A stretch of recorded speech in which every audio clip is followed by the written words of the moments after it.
오늘도 살아 계신 하나님, 변함없이 하나님을 예배하는 이곳에 우리 하나님 영광을 받으시고 세상과 사람이 줄 수 없는 하늘의 놀라운 세계를 경험하는 생명의 시간이 되게 하여 주옵시기를 예수님의 이름으로 기원하옵나이다. 아멘.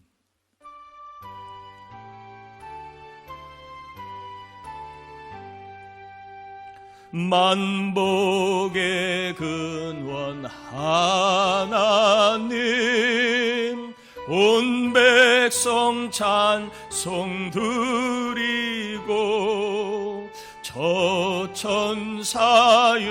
찬송하세. 찬송 성부 성자 성령 아멘.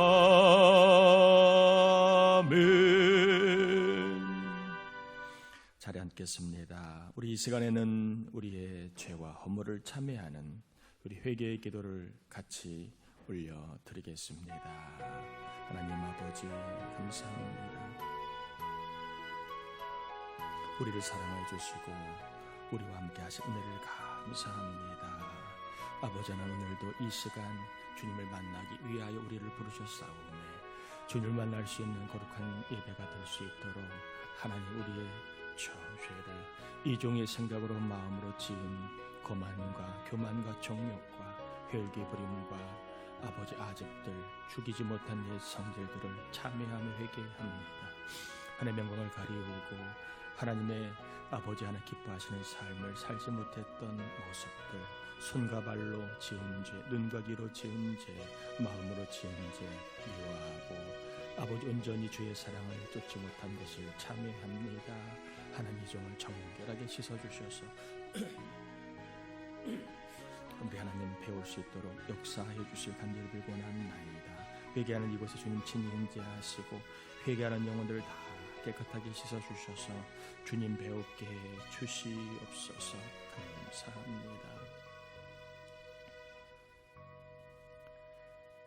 회개한 우리를 깨끗하게 하셔서 새 마음 위에 새 영 위에 믿음의 나라를, 하나님의 나라를 경험하는 이 시간이 되게 하여 주옵소서.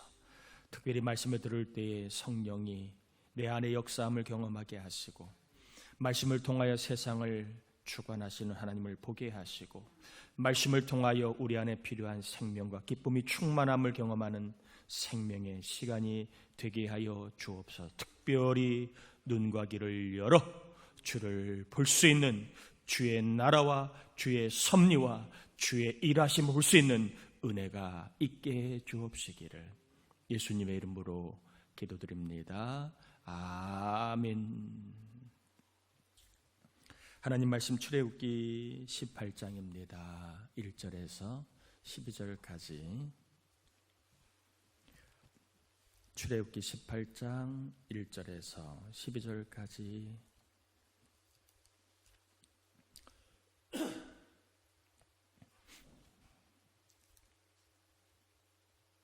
교독합니다.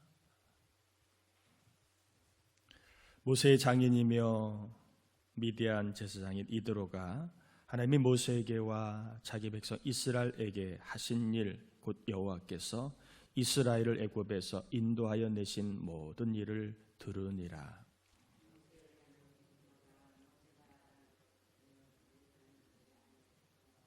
그의 두 아들을 데리고 왔으니 그 하나의 이름은 게르솜이라.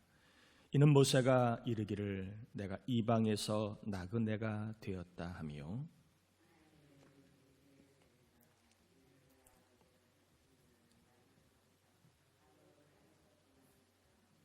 모세의 장인 이드로가 모세의 아들들과 그의 아내와 더불어 광야에 들어와 모세에게 이르니 곧 모세가 하나님의 산에 진 곳이라.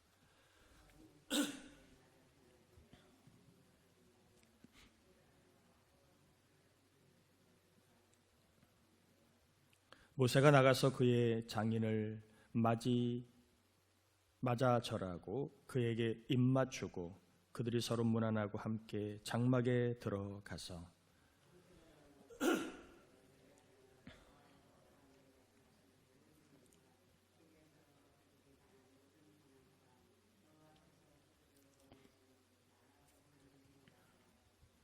이들과 여호와께서 이스라엘에게 큰 은혜를 베푸사 애굽 사람의 손에서 구원하심을 기뻐하여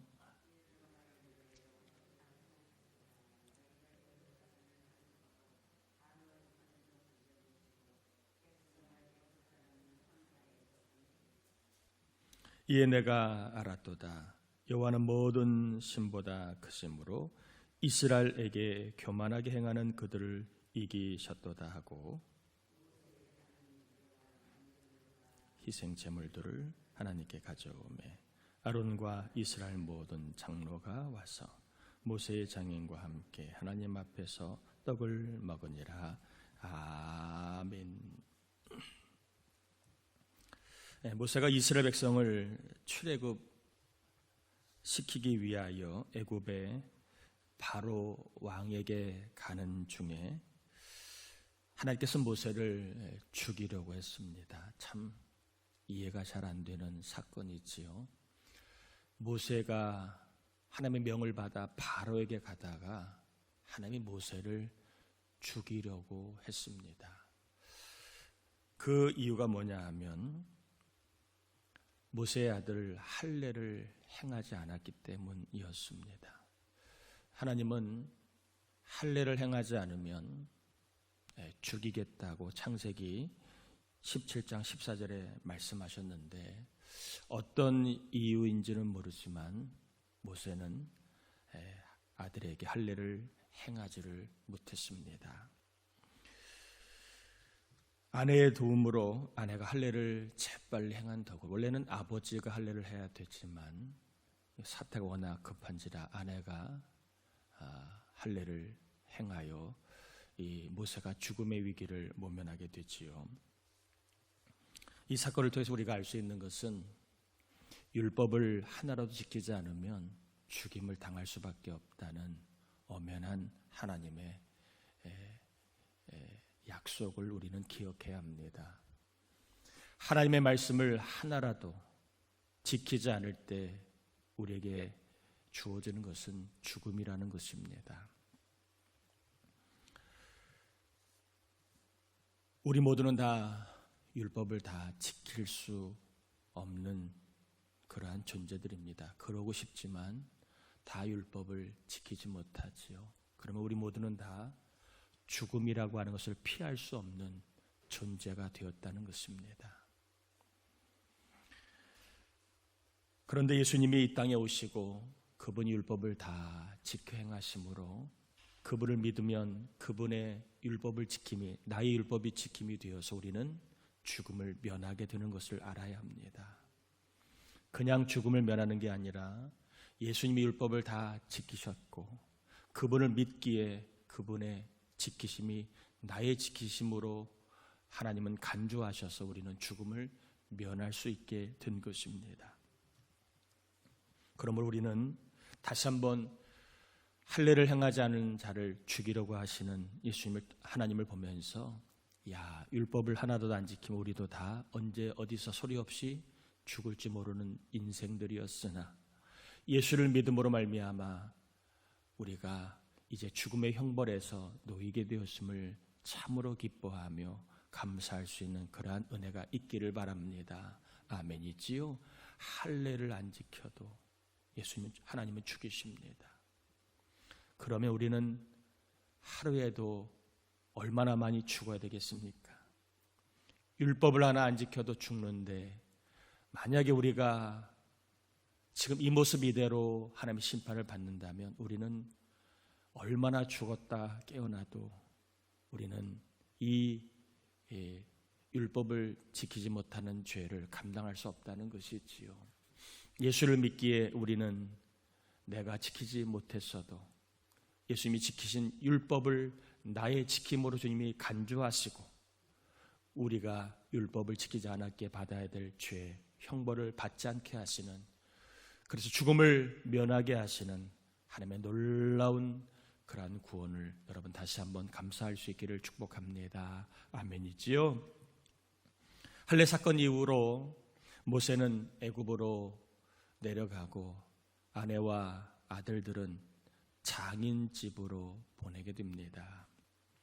그리고 출애굽을 이끌고 광야에 왔을 때에 이제 소식을 들은 장인이 모세의 가족들을 다시 데리고 모세에게 나오게 됐지요. 모세의 장인의 도움으로 모세는 다시 한번 가족들과 만나게 됩니다. 여러분 축복합니다. 모세의 장인처럼 관계의 다리가 되시길 바랍니다. 여러분 때문에, 여러분으로 인해 부부관계가 좀 회복이 되고, 여러분 때문에 형제 관계가 회복이 되고, 여러분 때문에 친구 관계가 회복이 되고, 여러분 때문에 교우 관계가 회복이 되는 은혜가 있기를 바랍니다. 잠시 사정상 떨어져 있었지만 그러나 장인 덕으로 모세는 가족과 다시 재회를 하고 이제 관계가 회복이 되는 그런 은혜가 임했습니다. 모세는 장인에게 하나님이 애굽 땅에서 재앙을 내리시고 이스라엘 백성들을 구원하신 일을 이제 정말 기쁘게 말을 하고, 또 장인도 내가 이 소식을 들었다, 서로 하나님이 하신 그 일들에 대해 서로 이야기를 나누며 하나님을 찬양하는 일이 벌어지게 됩니다. 모세가 장인에게, 또 장인이 모세에게 서로 나눈 이야기의 핵심은 죄가 있는 곳에는 하나님의 재앙이 내렸고 하나님을 믿는 백성에게는 하나님의 구원이 임했다는 그러한 단순하지만 명확한 그러한 이야기를 나눴습니다. 여러분, 죄가 있는 곳에는 항상 심판과 재앙이 따라오게 됩니다. 죄인이 있는 곳에는 하나님의 심판이 있게 마련이지만 의인, 하나님의 자녀에게는 구원이 있다는 것을 여러분 꼭 기억할 수 있기를 바랍니다. 우리는 하나님의 자녀입니다. 하나님의 도우심을 우리는 의지하고 바라보는 사람입니다. 믿음으로 살아 하나님의 도우심을 경험하는 그러한 자녀들입니다. 믿음으로 산다는 것은 하나님을 기쁘시게 하는 것을 말하지요. 여러분, 요즘 같은 때 한번 제대로 따라합시다. 제대로 하나님을 기쁘시게 보자. 요즘 같은 때 이 핑계 저 핑계 대지 마시고, 코로나 이유를 자꾸 대지 마시고 제대로 한번 여러분 믿음으로 사시고 하나님을 기쁘시게 사시다가 하나님의 큰 은혜를 체험할 수 있기를 축복합니다. 하나님을 기쁘시게 하는 곳에는 하나님의 큰 구원이 임했습니다. 이 큰 도우심이 있음을 믿고 여러분 한번 제대로 하나님을 기쁘시게 하는 삶을 더욱더 힘을 낼 수 있기를 축복합니다. 본문은 하나님을 어떤 분으로 소개하고 있는가 세 가지만 좀 살펴볼 텐데, 여러분 성경을 볼 때 항상 하나님은 어떤 분이신가, 이러한 관점으로 성경을 보는 게 참 도움이 많이 됩니다. 하나님은 어떤 분이시고 어떤 일을 행하셨는가, 그리고 또 하나, 그러면 나는 뭘 해야 될 것인가, 이러한 두 가지의 그러한 관점으로 성경을 보면 참 신앙에 도움이 많이 됩니다.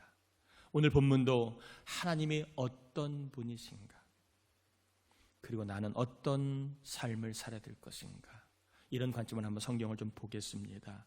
첫 번째, 하나님 어떤 분으로 소개를 하고 있습니까? 1절에 보면 인도하시는 하나님으로 소개를 하지요. 모세의 장인이며 미디안 제사장인 이드로가 하나님이 모세에게와 자기 백성 이스라엘에게 하신 일, 곧 여호와께서 이스라엘을 애굽에서 인도하여 내신 모든 일을 들으니라. 하나님은 이스라엘 백성들을 애굽에서 뭐 하셨다? 인도하셨다. 그러면 애굽에서 나오는 것은 자력이 아니라 타력임을 알 수 있습니다. 애굽에서 나온 것은 그들의 능력이 아니라 오로지 하나님의 도우심이었음을 우리는 고백하게 됩니다. 애굽은 죄와 불신의 세상을 말하기도 합니다. 하나님은 이스라엘 백성들을 죄에서 이제 인도하여 의인으로 살게 하시고, 불신의 세상에서 인도하여 하나님의 나라의 사람으로 살게 하셨다라고 하는 것입니다. 하나님은 저나 여러분도 인도하셨지요. 우리를 죄에서 의인으로, 그리고 불신자에서 하나님의 자녀로 인도하셨기에 우리가 오늘 이 자리에 이곳에 예배하고 있는 줄 믿습니다. 하나님의 인도하심으로 오늘 내가 있는 것을 우리는 다시 한번 고백합니다. 그렇다면 하나님은 우리 자녀도 인도하실 줄 믿어야 합니다. 아멘이지요? 내 힘으로 내가 하나님의 자녀가 되고 내 힘으로 내가 하나님의 나라를 들어간 게 아니라면, 하나님의 인도하심으로 우리가 그렇게 되었다면, 우리가 힘이 없고 부족하여도 하나님이 우리 자녀들을 인도하실 줄 믿고 살아야 합니다. 아멘이지요? 하나님이 우리 부모님들도 믿음의 세계로 인도하실 줄 믿고 살아야 합니다. 하나님이 우리 형제들도, 또 우리 전도 대상자들도 인도해 주실 줄 믿고 살아야 합니다. 인도하시는 하나님이 계심을 우리가 소망으로 우리가 알고 또 소망을 가지고 살아갈 수 있기를 축복합니다. 다시 한번 여러분 축복합니다. 인도하신 하나님, 하나님의 절대적인 주권으로 인도하십니다. 내 지혜, 내 힘으로 인도받는 것이 아니라 하나님의 절대 주권입니다. 그렇다면 나를 인도하신 하나님이 나를 여기까지 인도하셨다면 우리는 다시 한번 하나님이 내 사랑하는 이들을 인도하실 줄 믿고 소망을 갖고 살기를 축복합니다. 따라합시다. 하나님은 우리를, 자녀를 인도하십니다. 아멘. 아멘이지요? 이 소망이 인도하신 하나님을 믿는 자에게 주어지는 복입니다. 두 번째, 하나님은 도우시는 하나님으로 소개하고 있습니다. 4절에 보면 하나님의 하나의 이름은 엘리에셀이라, 이는 내 아버지의 하나님이 나를 도우사 바로의 앞에서 구원하셨다 함이더라. 하나님은 모세를 도우셔서 바로의 칼에서 구원해 주셨다, 이렇게 말씀하고 있습니다. 하나님은 우리도 도우셨지요. 그래서 실패라는 바로의 칼, 질병이라는 바로의 칼, 때로는 가난이라는 바로의 칼, 외로움이라는 바로의 칼, 사탄이라는 바로의 칼의 유혹을 우리가 이기고 지금까지 살아온 줄 믿습니다. 하나님의 도우심으로 우리는 많은 삶의 유혹들을 이기고 살아온 것입니다. 하나님이 우리 자녀도, 우리 형제들도, 우리 교우들도 문제와 각종 유혹들을 이길 수 있도록 도와주실 줄 믿습니다. 도우시는 하나님이 계시기에 다시 한번 우리는 소망을 가지고 살아야 합니다. 눈에 보이는 것만 가지고 절망하거나 안 된다고 낙심하지 말고, 도우신 하나님이 계시기에 반드시 도우시고 유혹을 이기고 문제를 이기고 하나님의 은혜를 경험하게 하실 것을 우리는 믿고 살아야 합니다. 두 번째입니다. 우리에게는 도우시는 하나님이 계시다. 아무도 도와주는 자 없는 것 같아도 하나님은 우리를 도우셨습니다. 앞으로도 수없이 많은 영적인 바로의 칼들이 있다 할지라도 그 칼들을 막아내고 지켜주시고 이기게 해 주실 줄 믿습니다. 아멘이지요? 세 번째입니다. 큰 은혜를 베푸신 하나님으로 9절에 소개하고 있습니다. 이드로가 여호와께서 이스라엘에게 큰 은혜를 베푸사 애굽 사람의 손에서 구원하심을 기뻐하여, 하나님은 이스라엘 자손에게 큰 은혜를 베푸셔서 애굽의 손에서 구원해 주셨다, 이렇게 모세는 고백을 합니다. 참 하나님이 일하시는 방식이 독특한 것이 있습니다. 공의라고 하는 것은 우리가 다 수긍을 합니다. 죄를 지면 벌하고 잘못하면 심판하는 것은 우리가 다 인정하고 있는 내용입니다. 그런데 참 이해할 수 없는 게 은혜라는 겁니다. 은혜라는 말 쉽게 이야기하면 하나님 마음이라는 거예요. 왜 그렇게 하시는지, 모른다는 겁니다. 은혜는요, 이해가 되는 게 아니에요. 은혜는 이해할 수 있는 게 아니에요. 왜 그러셔야 하는지 모른다가 답입니다. 은혜는 이해가 안 되는 거예요. 이해할 수 없는 거예요. 그냥 그 사람 마음이에요. 예를 들면 하나님이 왜 죄인을 예수 믿으면 죄 용서하시는지, 그것은 우리가 이해할 수 없는 거예요. 정의의 관점으로 보면 이해할 수 없는 거예요. 벌을 내려야 다른 사람들의 죄를 안 짓지. 그런데 하나님은 죄인이 예수를 믿으면 모든 죄를 사해 주신다고 약속하셨습니다. 그건 하나님 마음이에요. 나 같으면 벌해야 직성이 풀리고 벌을 내려야 이 땅에 정말 죄 짓는 자가 사라질 것 같은데, 우리 하나님은 그렇게 하지 않으시고 예수를 믿으면 모든 죄를 용서해 주십니다. 또한 예수 믿어도 우리가 얼마나 옛날 속성이 많아요. 자아를 늘 버리지 못하고 살아갑니다. 그런 우리를 주님은 영원히 사랑하신다고 말씀합니다. 왜 벌레만도 못한 나를 주님이 사랑하실까?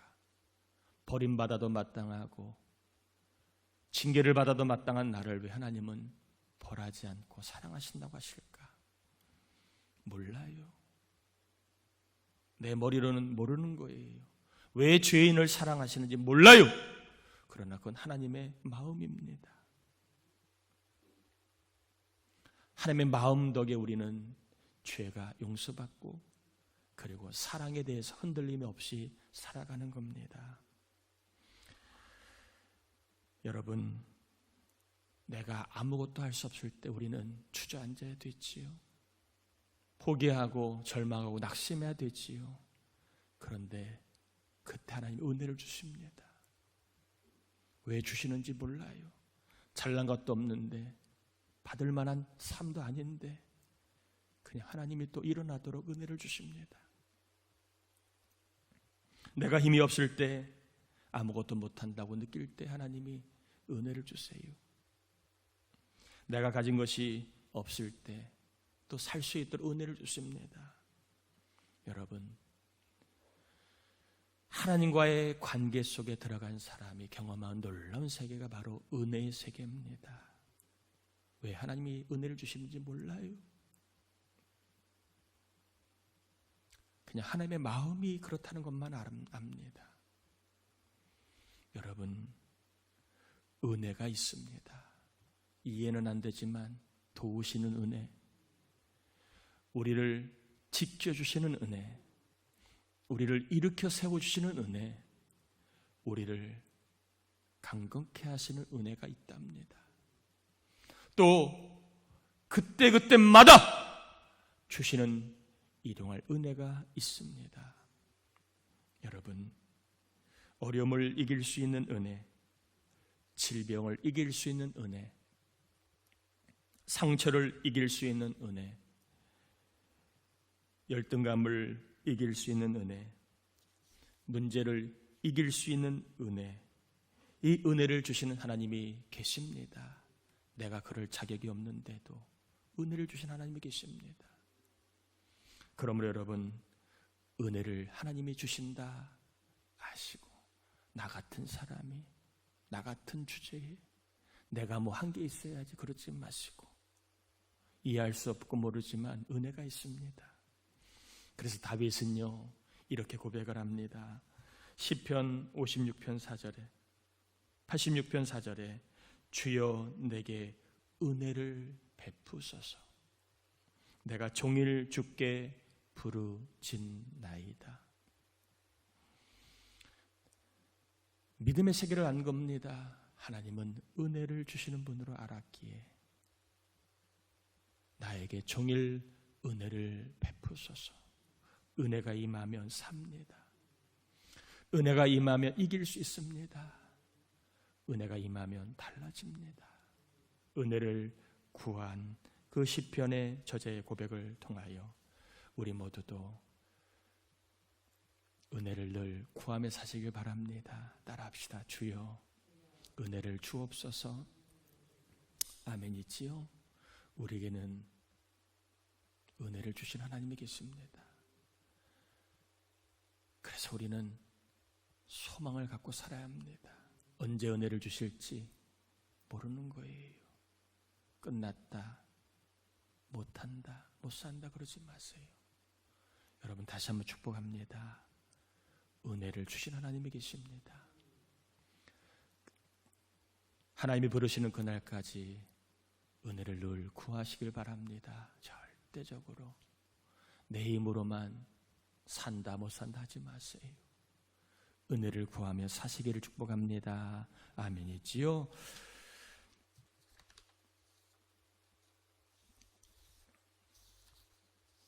오늘 본문에는 이렇게 하나님을 이런 분으로 소개를 하고 있습니다. 그러면서 12절에 보면 참 재미있는 표현이 나와 있는데 12절 한번 같이 읽어보실까요? 12절입니다. 모세의 장인 이드로가 번제물과 희생제물들을 하나님께 가져오매 아론과 이스라엘 모든 장로가 와서 모세의 장인과 함께 하나님 앞에서 떡을 먹으니라. 자, 모세, 아론, 장로들 그리고 이드로가 함께 모여 떡을 먹습니다. 그런데 떡을 먹는데 참 특별한 표현이 나옵니다. 누구 앞에서? 여러분 밥을 먹으면서 하나님 앞에서 밥을 먹는다는 표현을 해요, 안 해요? 예배를 드려도 하나님 앞에서 예배를 드린다 말은 하지만 이러한 고백을 하며 예배하기는 쉽지가 않아요. 자, 여기에서 그냥 쓴 단어가 아니라 모여서 함께 먹는데 그들이 특별한 체험을 했다는 거예요. 하나님의 임재를 경험했다는 거예요. 하나님이 애굽에서 구원하신 하나님이 지금 우리와 함께 하심을 경험했다는 거예요. 하나님이 나와 우리와 함께 하심을 경험하는 함께하는 자리였다는 것입니다. 하나님의 임재를 경험하고 있는 이들이었습니다. 그래서 오늘 결론 적용입니다. 이들은 어떻게 했길래 하나님의 임재를 경험했을까? 자, 도우시는 하나님, 인도하시는 하나님, 은혜를 주시는 하나님을 그들이 어떻게 만나고 경험했을까 하는 거예요. 세 가지만 좀 전합니다. 첫 번째는 10절 한번 읽어볼까요? 10절입니다. 자, 이드로가 뭘 했나를 한번 보세요. 같이 한번 읽어봅니다. 이드로가 이르되 여호와를 찬송하리로다 됐습니다. 자, 제가 서두에도 말씀드렸어요. 하나님은 어떤 분인가를 우리가 성경을 통해 봐야 되고 또 그 다음에 그 하나님을 믿는 자들은 어떻게 살았는가를 봐야 합니다. 자, 이드로가 뭘 했어요? 찬송을 합니다. 하나님은 찬양하는 곳에 하나님을 보여주심을 알 수 있습니다. 불평하고 원망하는 곳에는 하나님이 나타날 수가 없어요. 하나님은 찬양하는 곳에 임재하십니다. 그래서 호흡이 있는 자마다 하나님을 뭐하라? 찬양하라는 말은 살아있는 동안에 찬양하면 하나님의 임재를 경험할 수 있기에, 경험했기에 언제 어디에서 하나님을 찬양하라 이렇게 고백을 한 겁니다. 여러분 축복합니다. 하나님의 임재를 경험하려면 원망하거나 불평하지 마세요. 찬양하세요. 예수 믿고 하나님의 자녀가 되었는데 교회를 나오고 신앙을 한다고 하는데 하나님을 몰라요? 얼마나 불쌍한 거예요. 여러분 한번 물어봅니다. 요즘에 여러분 어떤 하나님을 만나고 있어요? 아는 것 말고 여러분 안에 역사하시는 하나님을 어떤 하나님을 만나고 있습니까? 내 안에 나를 이끄시는 어떤 하나님을 만나고 있습니까? 이런 하나님을 만나길 원한다면, 호흡이 있다면, 숨을 쉴 수 있는 힘이 있다면 찬양해야 합니다. 하나님은 찬양하는 곳에 임재하십니다. 어둠의 영을 물리치고 인간의 생각을 물리치고 하나님의 임재를 경험하기 원한다면 이드로처럼 하나님을 찬양할 수 있기를 바랍니다. 하나님의 큰 은혜를 찬양하고 구원을 찬양하고 하나님의 그 살아계심을 찬양하면 우리 하나님 분명히 내 안에, 우리 안에 함께 하심을 경험하게 하실 줄 믿습니다. 두 번째입니다. 이더로는 하나님 앞에 나올 때에 이더로는 하나님을 찬양하며 그냥 나오지 않고 하나님 앞에 12절에 보니까 한번 12절 같이 한번 읽어볼까요? 모세의 장인 이더로가 번제물과 희생 제물들을 누구에게? 하나님께 뭐 했다고요? 드렸다는 것입니다. 이더로는 하나님께 번제물과 희생 제물을 드렸다는 겁니다. 여러분, 하나님은 제물을 받으십니다. 제물을 연락하십니다.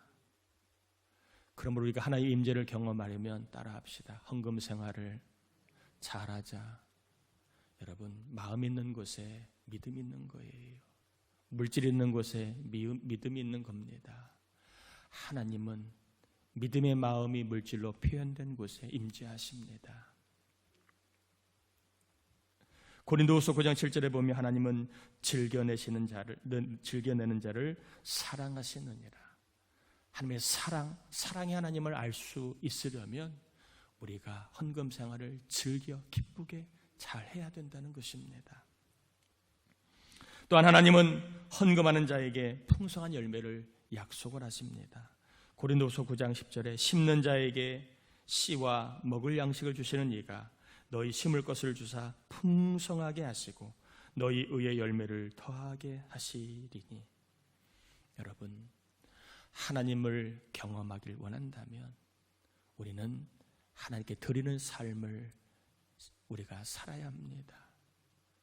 몸을 드리고 시간을 드리고 또 우리가 물질을 드리면 반드시 하나님은 사랑의 하나님으로 우리에게 임재해 주실 줄 믿습니다. 또 우리를 풍성케 하신 하나님으로, 열매를 주신 하나님으로, 갚아주시는 하나님으로, 상을 주시는 하나님으로 임재해 주실 줄 믿습니다. 하나님을 만나길 원한다면 하나님께 드리는 믿음의 삶을 살아야 한다라는 말씀을 드렸습니다. 세 번째입니다. 하나님의 임재를 경험하려면 함께 모여야 합니다. 12절에 보면 이렇게 되어 있지요. 아론과 이스라엘 모든 장로가 와서 모세의 장인과 함께 하나님 앞에서 떡을 먹으니라. 이들이요, 하나님의 이름으로 하나님을 찬양하는 곳에 함께 모였고 하나님의 구원을 고백하는 곳에 함께 모였습니다. 그리고 함께 떡을 나누며 식사를 하는 자리에 함께 모였습니다. 함께 모일 때에 하나님의 임재가 경험이 되었습니다. 이것은 주님이 약속하신 말씀이기도 합니다. 마태복음 18장 20절에 보면 두세 사람이 내 이름으로 모인 곳에는 나도 그들 중에 있느니라. 여러분, 예전에 한번 필리핀에서 온 우리 젊은 신학생 후보자 간증 찬양할 때 제가 그 친구가 그런 얘기를 했습니다. 생각보다 사람들이 많지 않네요. 이렇게 얘기했더니 그 친구가 하는 얘기가, 목사님 무슨 말씀이세요? 두세 사람이 있는 하나님 함께 하시는데 이곳에 하나님이 함께 하십니다. 참 그래도 믿음의 사람은 다르구나 하는 것을 느꼈습니다. 여러분, 함께 모일 때 하나님의 임재를, 하나님이 함께 하심을 경험할 수 있습니다. 그래서 히브리서 10장 25절에는 모이기를 패하는 어떤 사람들의 습관을 따르지 말라, 오히려 더욱 모이라고 권면을 하고 있습니다. 여러분, 성도는 모여야 하나님의 임재를 경험할 수 있습니다. 특별히 모이기에 힘을 쓰셔서 이 어려운 시절에 하나님이 나와 함께 하시구나, 하나님 우리와 함께 하시구나, 하나님 우리 자녀들과 함께 하시구나, 하나님 우리 교회와 함께 하시구나, 하나님의 함께하심의 경험이 더해지시기를 주의 이름으로 축원합니다. 우리 같이 이 시간 말씀 의지하 하나님 주시는 말씀 가운데 내가 하나님의 임재를 경험하기 위해 해야 될 것이 찬양이라면 찬양을, 또 하나님께 드리는 삶이라면 드리는 삶을, 함께 모이는 것이라 함께 모이는 삶을 통하여 제대로 하나님을 만나고 제대로 하나님을 경험하는 삶이 되게 해달라고 우리 같이 이 시간 기도합니다. 하나님 아버지 감사합니다. 우리를 사랑하여 주신 하나님, 우리와 함께 하신 하나님 감사를 올려드립니다. 이 시간 우리 모두가 주님 앞에 나와 주의 말씀을 전하고 받았습니다. 우리 하나님 아버지 어려운 시절이지만 한번 제대로 하나님 우리가 하나님의 임재를 경험할 수 있기를 기도합니다. 도우신 하나님, 인도하신 하나님, 은혜 주신 하나님이신데 머리로 아는 것이 아니라 만나고 경험해야 합니다. 찬양함으로 이 하나님을 경험하게 하시고 하나님께 드리는 헌금의 삶을 통하여 이 하나님을 경험하게 하시고 함께 모이는 삶을 통하여 우리가 이 하나님을 경험하는 삶이 되게 하여 주옵소서. 우리 하나님 앞에서 하나님을 경험하며 나와 함께 하신 하나님을 경험하며 살아가는 은혜가 있기를 간절히 빌고나, 문제 앞에서도 하나님을 만나게 하시고 어려움 앞에서도 하나님 만나게 하시고 괴로움 앞에 하나님 만나는 은혜가 임하게 하옵소서. 하나님의 임재를 경험하면 됩니다.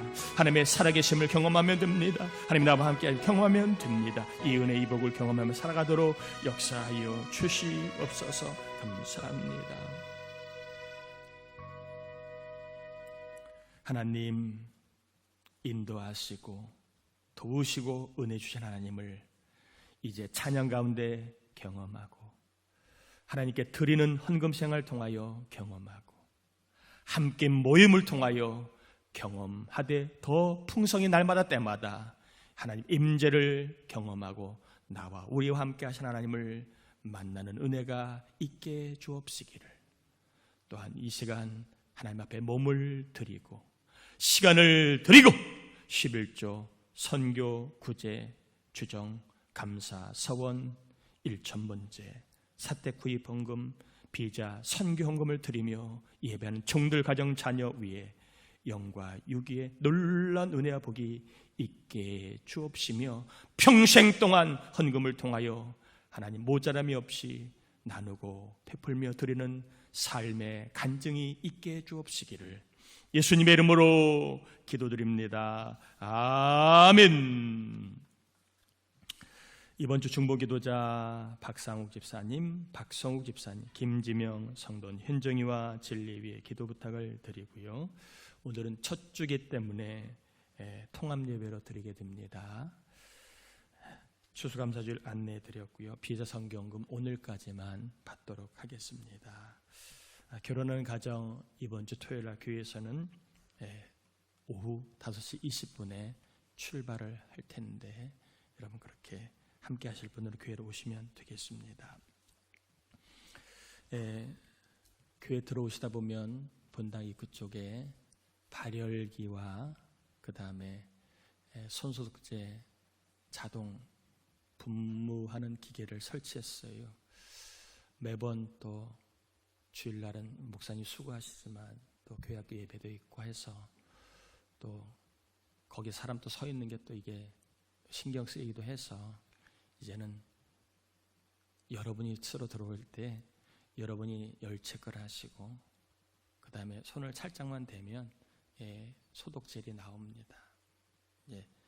한 방울 떨어지는데 적절한 양이니까 여러분 교회를 들어오실 때마다 좀 번거로워도 그 높이를 제가 좀 어른들 좀 남자는 조금 키가 높은데 좀 낮췄어요. 여자분들 좀 작은 분들 아이들 고려해서 좀 낮췄어요. 좀 키가 크신 분들은 좀 이렇게 숙이시고 좀 키가 잘 안 돼 이러면 좀 까치발 떠가지고 매번 이렇게 조절이 오토가 안 되니까 키 높이에 따라 이렇게 자동되는 게 아니기 때문에 좀 약간 번거롭긴 해도 약간 이마 쪽에다가 가까이 대시면 액정에 이렇게 소리가 나는데 소리가 너무 시끄럽더라고요. 영어로다 나와서 짜증날 것 같아가지고 그런 소리는 없앴으니까 온도가 좀 높음 31.5도가 이상이 되면 빨간 물로 이렇게 막 들어와요. 그렇다면 여러분 조금 있다 다시 하시거나 한 번 더 했을 때 그러면 이제 집에 가서 온라인 예배 드리시면 돼요. 그렇지 않으면 정상적인 체온이면 이제 소독젤에 여러분 발라서, 그게 젤 스프레이하는 게 예민해가지고 계속되고 있으면 계속 그러니까 돼서 찍 나오면 불 한번 들어오면 이제 나오니까 그럼 손 얼른 빼셔야지. 안 그러면 이게 뭐야 하면 이제 되게 많이 쌓이니까 그렇게 하시고, 여러분 이제 어쨌든 간에 뭐 짧게 끝날 일이 아니기 때문에 좀 이렇게 기술적으로 장치를 보완했으니까 여러분이 예배 올 때마다 이제 모든 예배든 다 새벽 예배든 수요 예배든 모든 예배든 여러분 스스로 오실 때 발열 체크하시고 손에다가 스프레이 바르고 오시며, 그리고 마스크 꼭 쓰시면, 제가 볼 때는 또 교회 나름대로도 방역도 좀 일주일에 꽤 여러 번 하니까 저희가 조심할 수 있는 부분은 최소한 조심하려고 합니다. 여러분 그렇게 한번 오실 때마다 번거롭지만 협조해 주시기를 부탁을 드립니다. 올 때 안 하셨죠? 일단 나갈 때 한 번씩 해보세요. 그래서, 나갈 때 한번 해보시면, 또 새로운 기계니까 한번 해보시면 어떨까 싶습니다. 다 자리에서 일어나겠습니다.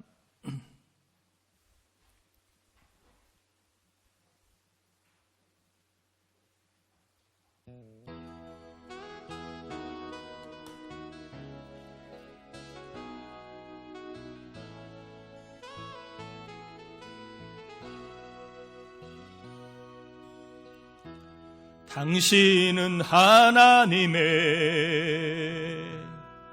언약 안에 있는 축복의 통로, 당신을 통하여서 열방이 주께 돌아오게 되리.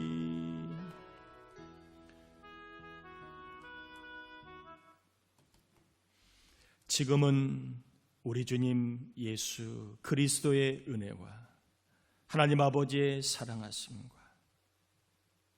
하나님의 임재를 경험하도록 도우시는 성령의 내주하심 연청이 예배하는 이 나라 민족, 우리 부천 땅, 우리 교회 온 교우들 가정 자녀 위에 이제로부터 영원토록 함께하옵시기를 간절히 축원하옵나이다. 아멘.